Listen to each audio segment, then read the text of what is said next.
In this video, we're going to cover the most important person in your 1031 exchange, the QI.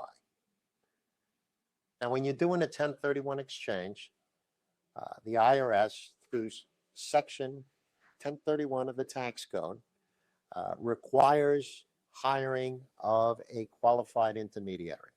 And the reason for this is the investor cannot take constructive receipt of the funds, otherwise that triggers a taxable event. Now, depending on who the qualified intermediary is, there's a lot of risk involved because this person or this organization is going to hold on your behalf all the funds from the proceeds of the sale of your real estate.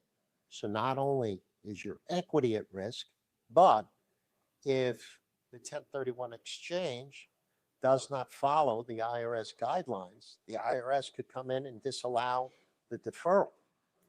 And there are certain guidelines and certain contractual obligations that need to be put into your agreement with the QI to make sure you're compliant with the tax code. So you want, number one, you want a responsible company.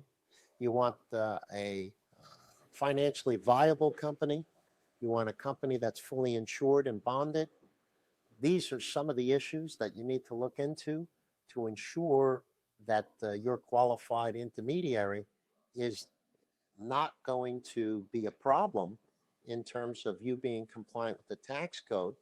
And then the other reasons why who you select a QI is so important is the amount of advice that a good qualified intermediary can give to the investor to help navigate their 1031 exchange. What's allowed, what's not allowed. How do they have to identify?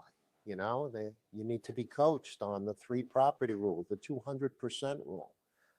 You also need to understand what you are allowed to do and not to do. You need to be fully educated so you don't have any false expectations during your 1031 exchange, which could result in a failed 1031 exchange. So, who is your QI? How financially viable are they? Are they backed? Are they fully insured and bonded? These are the questions you want to look into to make sure that when doing a 1031 exchange, you've got the right team so that you can complete your full 1031 exchange. So if you like this video, hit like and subscribe and check out our other videos.